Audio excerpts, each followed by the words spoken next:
Donc là, je suis en train de concevoir deux nouveaux modèles. Donc ça, ce sera le premier toit secret. Donc là, voyez-vous, la lame ne peut pas aller dans ce sens-là. Du coup, elle vient se rabattre contre le bord du trou houblon. La plupart des systèmes à secret ont le net désavantage de faire des lames toutes petites. Bah, ça arrive tout le temps, quand on est métallier.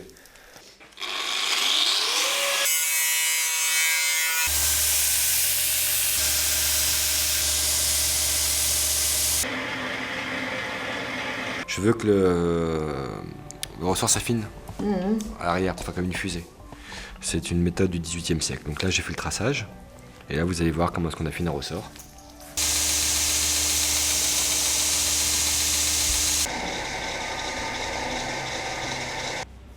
Donc là, je vais pouvoir commencer à détourer mon ressort et concevoir ma partie mécanique.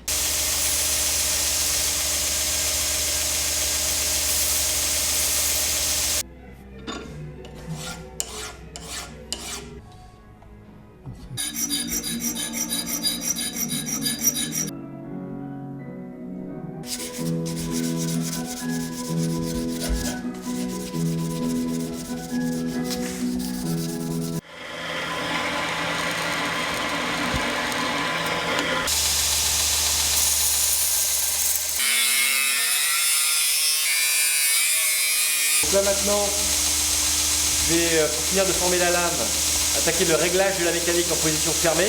Maintenant, ce qui reste à faire, c'est finir de régler la lime, découper le crochet à l'intérieur du ressort, faire un trou houblon à l'intérieur de la lame pour pouvoir faire coulisser la lame. Voilà.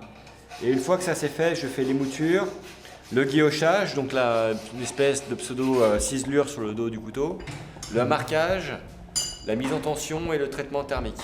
Prochaine étape, je vais faire couler un café. Le temps qu'il refroidisse, je vais bavurer et dessiner la mécanique. La coutellerie, comme je fais, ça demande beaucoup d'organisation. Sinon, on a vite fait de se planter et de faire de la merde. Tac, tac, tac. Donc là, on est sur le réglage final. Je suis en train de régler le principe même du système à secret, si vous préférez. Donc là, j'ai fait le trou houblon pour la lame, il n'est pas encore fini, il faut encore polir un petit peu parce que c'est un peu sale. Voilà.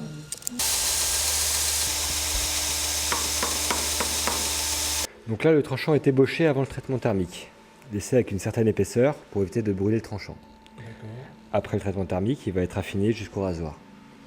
Je fais propre mon dos pour le guillochage, parce qu'il ne suffit pas qu'un couteau fonctionne bien, il suffit qu'il ait un peu d'allure.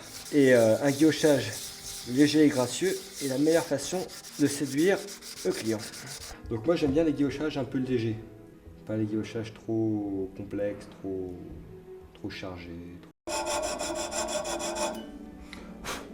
Je vais faire des petits traits diagonales et un trou au milieu de chaque diagonale pour donner un aspect un peu damier si vous préférez.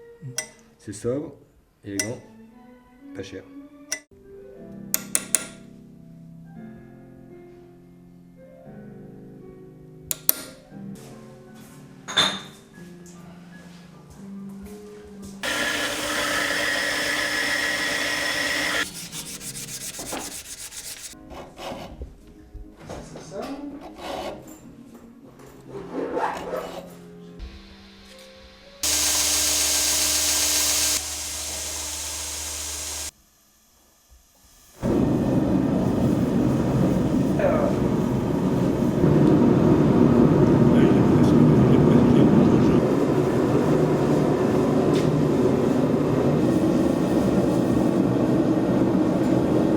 Donc on va pouvoir vérifier si un Run Murphy fonctionne ou si je suis juste trop balèze. Et ça casse pas maintenant, ça cassera jamais. Et voilà, donc vous avez une mécanique qui fonctionne. Donc si je le mets comme ça, là, ça fonctionne dans ce sens-là. Vous mettez comme ça, tac. Vous tirez en arrière, vous enfoncez. Le matin il est bloqué.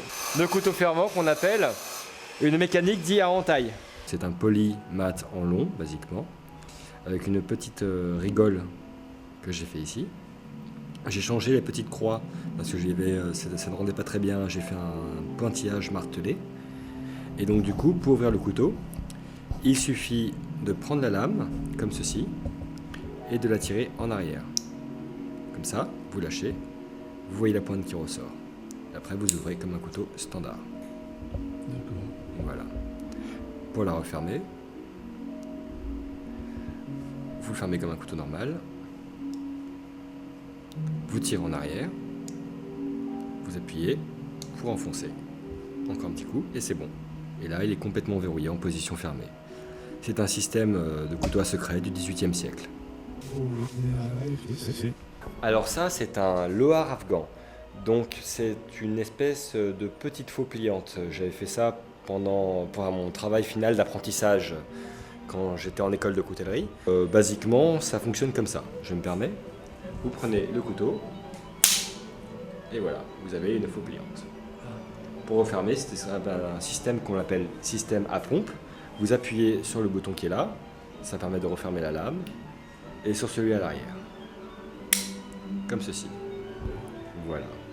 C'était un petit truc. C'est une interprétation d'un système dit à coffre-fort du 19e siècle.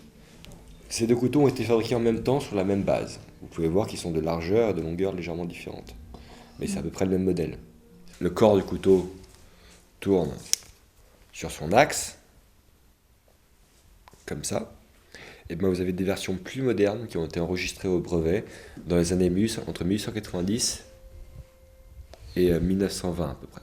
C'est de la dent de facochère. Ah oui. Guillaume. Et on utilise le bois de serre que nous offrent les amis chasseurs. Ça se passe plutôt pas mal. Mon entreprise est en plein développement. Je n'arrête pas de faire des investissements. Je vais à plus en plus de salons. Là maintenant, je pars à Paris, mais après j'irai à Strasbourg, après à Gembloux, en Hollande. J'ai plus de 66 modèles de couteaux fermants. J'essaie d'en créer à peu près un par mois différent. Chacun des couteaux de chaque modèle sera d'une matière différente, avec des ornements différents, afin de s'assurer que chaque couteau est parfaitement unique. Donc non seulement est unique parce qu'il est travaillé sans découpe laser et sans découpe industrialisée, et donc il est absolument différent à 1 ou 2 mm. Oui.